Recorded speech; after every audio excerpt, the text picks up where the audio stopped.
Welcome to the Property Investing Roadmap podcast. I'm your host, Damian Collins.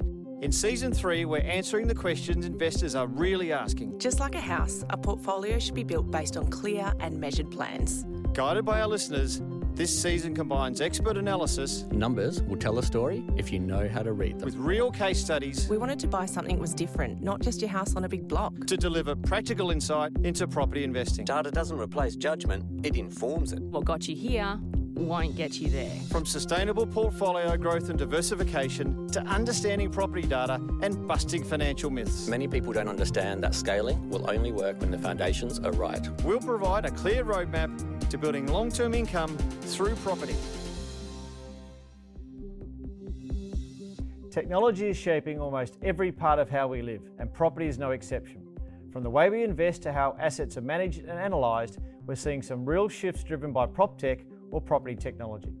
And while there's a lot of noise around AI and automation, today we're cutting through that to focus on what it really means for investors. This episode was sparked by a question from one of our listeners who asked, is AI in real estate just hype, or is it genuinely changing how we buy, manage and value property? To unpack that, I'm joined by Denis Leane, CFO at Cygnet West, who's been at the forefront of integrating technology into property and finance.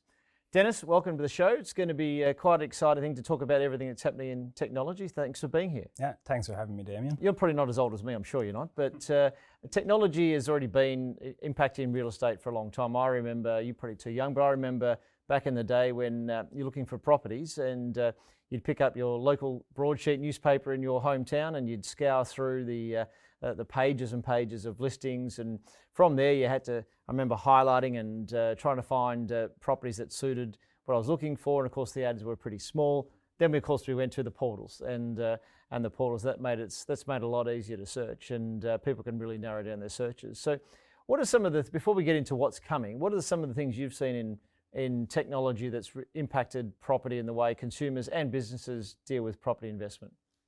I think that's a good question. I think what I've seen, I suppose, when I came into the industry about 10 years ago into real estate, I think a lot of the systems and the information and the process were very fragmented and siloed. And I think the change we've seen, and a lot of that has happened with the introduction of proptech, is streamlining the processes and I suppose removing a lot of the administrative part of the role. So it's it's improving efficiency. And I suppose it's giving you access to better data rather than, as you said before, you were kind of compiling and searching for that data manually. A lot of the systems now warehouse this data, which allows us to slice and dice it a lot easier. Yeah, and even the operating systems that agents are able to use in property management, that seems to be getting better and better from what I've seen, where people, again, if you go back 10, 15 years, the trust accountant had to manually match up the deposit in the account with the rent, and that was quite a laborious process. It all seems to be pretty automated now from what I can see. Yeah, 100%. Even though I would like it to be a little more automated, I think a lot of the proptech systems, they still aren't advanced to a lot of the financial systems out there, like Xero and stuff for automatic bank reconciliation. But there has been a massive improvement in technology and the way processes have been automated. I think traditionally, as you said, it has been quite manual and labor intensive, but a lot of them kind of manual processes such as reconciliations and whether you're doing tenant invoices have been automated, which allows more time in for, I suppose, the more fun stuff. Yeah. It'd be interesting, certainly even with the residential property management side of the business, we see automated texts, automated emails, rent arrears, or automated inspections are coming up and those sort of things. So it's helping, I guess, remove that administrative burden, which is not really fun for people and allows people to focus on giving better service to the customers, including the tenants as well. Oh, 100%. I think, one, it's removing the admin part of the job, which I don't think there's anyone that enjoys doing admin, but it's also allowing them to spend more time, as you said, in value add. So whether that's residential or commercial, you're focusing on your tenants, tenant retention, and I suppose enhancing the asset performance. I think the biggest change has been the information that's now available. It's improving decision making. So that information is, I suppose, available in real time. We're moving away from that retrospective reporting, that month-end reporting, to having systems that are integrated And that's enabling property managers to make better decisions for the clients. Yeah, and let's talk about the buy and sell side. Again, when I was back buying property in my early 20s, it was all, you had to get in the paper. You wanted data. I had to go down to the local titles office or Landgate in WA and request data, and I'd get an Excel spreadsheet and pay my fees. And it's very cumbersome. It was really hard to track data. Of course, now there's programs out there which have all the historical data and sales information. And what have you seen in your side of the business? Cygnet West predominantly being a commercial agency. What have you seen the agents being able to use to help them in analysing, but also discussing properties with clients? I think again it's that information piece. It's having that information more readily available. I think what AI is brilliant at is processing large volumes of information, analysing it, identifying patterns and trends, and then kind of bringing up insights. That makes it a lot easier for whether that's an agent or a property manager to make more informed decisions. So I think from that point of view, it's just becoming a lot easier to track information. A lot of these manual registers are now automatically happening. Once you save something, for example, to SharePoint, that can automatically load in a register. And if you have clean data, then you can do what you want with it. So, and I think from the investor side of things, it's helping as well. You can use algorithms, AI agents to go off and look for your criteria across large volumes of data, rather than yourself, as you said, having to pick up the paper and see what's for sale. Yeah. And I think that's the big thing I see with AI is what we saw with the first wave of technology was better access to data, but the next wave to me seems to be about analysing that data. And I'll give you an example on our Westbridge side where we are buying commercial property for syndication. I love the information memorandums I get from the agents at Cygnet West and others, but it's a lot of fluff in there. When you're getting 1,000 deals across your desk a year, it's pretty hard to pick the eyes out of that. So our team now able to put that using an AI tool and basically give a summary, pull out the lease details, and it's just made that process of analysing properties, filtering out what you do want and don't want, incredibly powerful. Oh yeah, 100%. And again, I think you hit the nail on the head. It comes back to the data, and the data is probably the most valuable part of it. I think then it's about how you integrate it and then how you interpret it. I think AI is brilliant at gathering data. Again, it does need the human element to capture that data right in the first place. AI has a little habit of hallucinating. If it doesn't have the information, it'll make it up. So you should never take it at face value, but it is really good at processing large. But I think it's very, very important for the experience of the operator as well. Yeah. Because what it doesn't do is apply judgment. It doesn't have market knowledge. It doesn't have relationship histories. So I think that's still vital. It can enhance decision making, but you still need that person, the human element. It's interesting you say that. I have tested it with valuations, and particularly in the commercial space, it's within 20%, but that 20% is a big variation. And if you're the buyer or seller, that can make a big difference. So I don't think it's going to get rid of, certainly in the near foreseeable future, it's not going to get rid of valuers, is it? No. Yeah. You need that. You need that local knowledge. I think real estate in particular is still very much a people business. It's based on local expertise and market knowledge. So once you apply AI with your judgment and commercial decision making, then I think it's the most valuable. Yeah. So I don't see valuers losing their jobs anytime soon. It will obviously make them more efficient. Yeah. Pulling together reports, getting evidence, pulling information from your database, it can do that great, but it still needs that human judgment. Well, and of course at this stage, in the AI can't do a walkthrough, whether it's a home or a commercial property, and while the land value might be maybe to get close, it's that building that's inside. They just simply don't know what's inside that property. So I can't see it getting to that point where it is replacing a valuer. But interestingly, the people are relying on it more, no doubt. We've out there in the community, people are getting opinions from AI. And interesting, I heard a story in New York. There was an apartment deal that was getting put together, and it was just about done. The seller put it through AI, and the AI said, "Oh, you're selling it too cheap."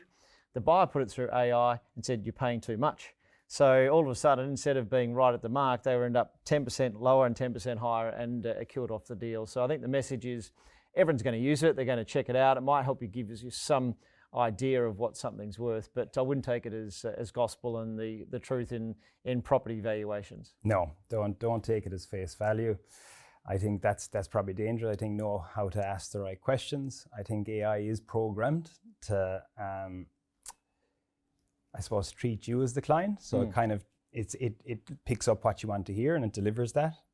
So it's very important that you're able to ask it the right questions. Yeah. And sometimes when I've used it just as a trial run and put in something in, and I say, well, what about this? Oh, that's right, Damian. That's a good point. Good point. And I find I still don't think it does numbers very well. It can often pull out these random numbers, and as you said, if you point it out, you're always correct. Yeah. But I wouldn't rely on it. You definitely need to interrogate it. So it still needs that human element and the discipline. Yeah.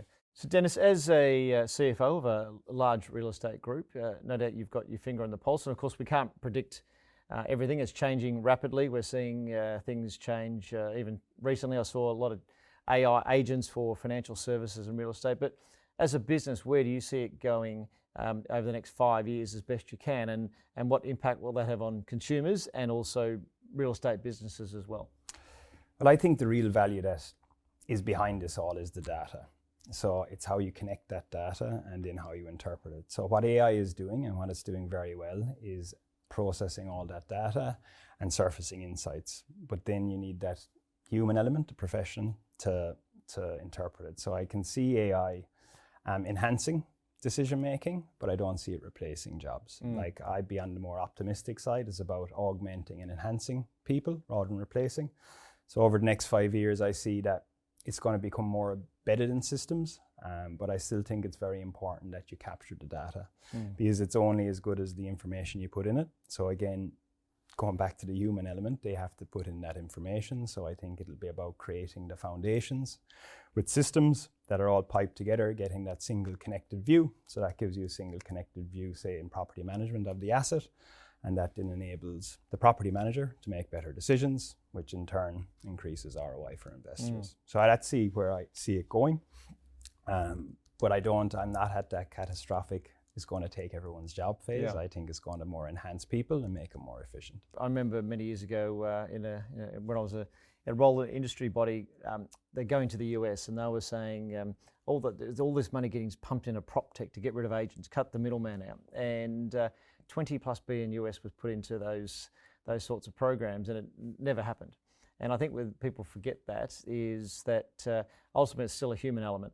And if you want to not use an expert to help you buy or sell a property, well then you've got to deal with it yourself. You've got to be comfortable in a big life decision to make, whether it's a home or even a commercial property, big investment decisions. You've got to be comfortable that you're on the money and you know what the values are worth. And I think the other thing too is the negotiation part.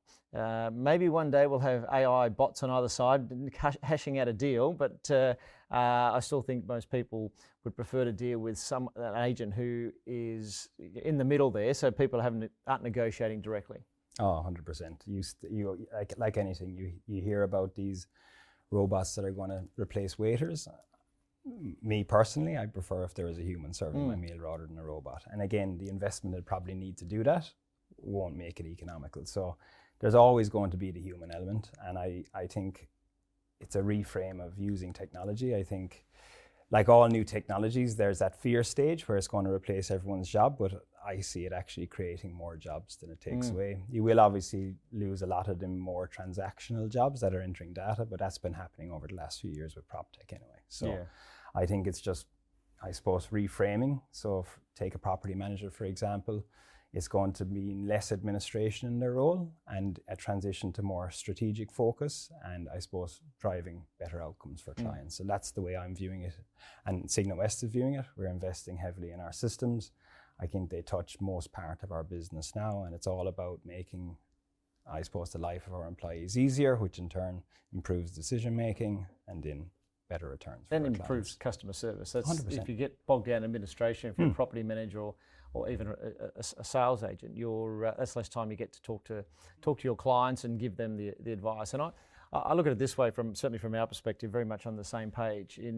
I've now called restaurants if I can't, for whatever reason, I'm not doing it online, and I talk to an AI agent, and I'm okay with it. I'm happy to talk to AI to book a restaurant for dinner for that night, that's perfectly fine. But if I'm looking to buy an investment property or make big investment decisions, I'm certainly not comfortable talking to an AI bot who doesn't understand me, doesn't understand my needs, and is going to give us information that how do you even know that it's accurate? So it's still a people business, real estate, whether it's tenancies, whether it's buying, selling, and whether it's just purely investment, commercial property, it's still, I think, a people business. Yeah, 100%. Yeah. You want that, I suppose, that judgment, that professional expertise. You don't want to be relying on a system that is producing an insight, but you need to be comfortable that you understand the data behind it, because if you don't understand the data behind it, then you're not going to make the right decision.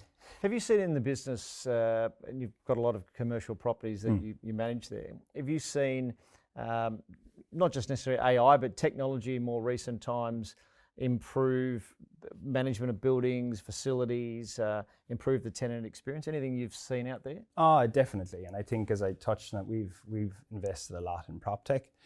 Over the last 4 years, we've kind of been building our systems. I kind of see proptech as that foundation layer. That's how you capture your data from across the business. The next stage then is connecting that data, so you get that single connected view, and then you can overlay your AIs on it. That then generates insights, which enables people to make more decisions, better decisions. For tenants, it improves transparency and responsiveness. We give access to our systems to our tenants so they can lodge work orders, and then they get to track that work order through to completion. And for, I suppose, the owner, identify risk sooner, move to more proactive management and reactive, just reacting to the issues, and I suppose more visibility. We give access to our owners to our systems as well, so they don't need to depend on their month-end report. They can go in, check to see where it's at in real time. And I think the smarter systems in not just office buildings, but industrial properties, having that monitoring and awareness, you've got something that's monitoring all the systems that, what I find, my experience is commercial tenants, they're looking at their tenancy for the next 3 to 5 years, and they're not so worried about making, because often tenants do have to maintain a lot of the systems. They're less concerned about the 20-year horizon. So relying on tenants to do things solely, a bit fraught with danger. And are you seeing technology monitoring systems giving early warnings, reminders about maintenance and sort of things? For them older buildings, I suppose they're getting upgrades to include these smart systems. Moving forward, it's all about data. It's all data.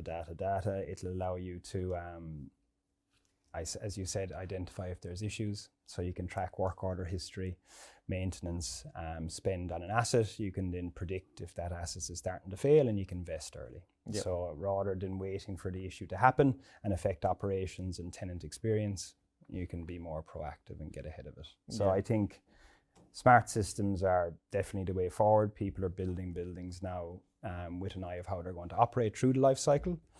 And as well as that, tenants are expecting that. They're expecting systems to have climate controls. They're expecting their energy uses to be able to be delivered to them. I suppose the ESG focus now coming in, people need that information. So I think it's becoming an expectation of tenants. So in order for your building to be competitive in the market, you need to have these systems in place. Are you seeing any pushback from, you mentioned the job security and all those sort of things, or even from tenants? You see any pushback saying, oh, I don't want to do this, or I don't want to be part of this technology? You see any pushback?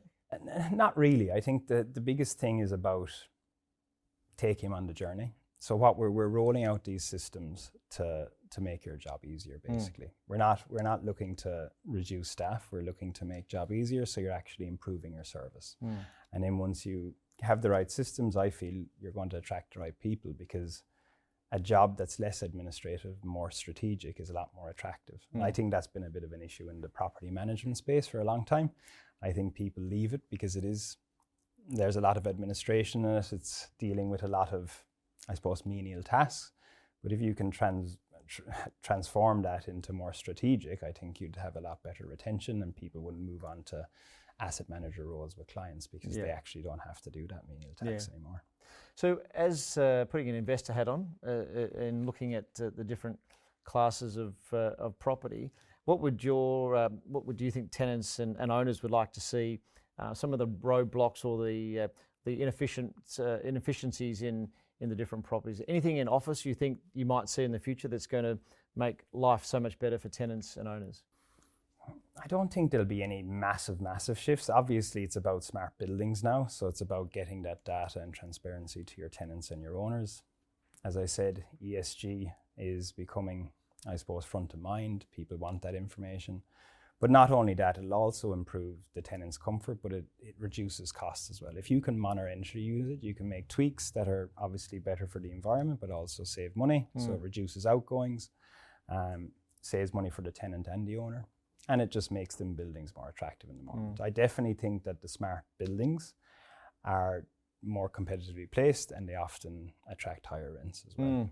Yeah, I think that's absolutely true. And look, in the residential space, it'll be harder to know what might come of that, whether there's anything in that space. But one day maybe we'll have drones flying in to do the routine inspections. And there's a bit of that going on already. I think they have these cameras that can go in and you just walk around, and it captures everything. And it still needs a person though. I wonder if you have to have the person walking around with it. I wonder if one day they'll get those drones flying in. But look, Denis, lots happening, and it's just been amazing even in the last 3 years, from effectively when ChatGPT first came out and to what we're seeing today, many years later, or some years later, and what we're going to see in the next 5 years. I think it's exciting, and I think overall we're going to see in real estate more efficient agents and property managers who can then spend more time giving you that advice, and which will ultimately become a better tenant experience as they get taken out of the administration. And so overall, I think it's going to be a great thing. I think we're all going to benefit from it, and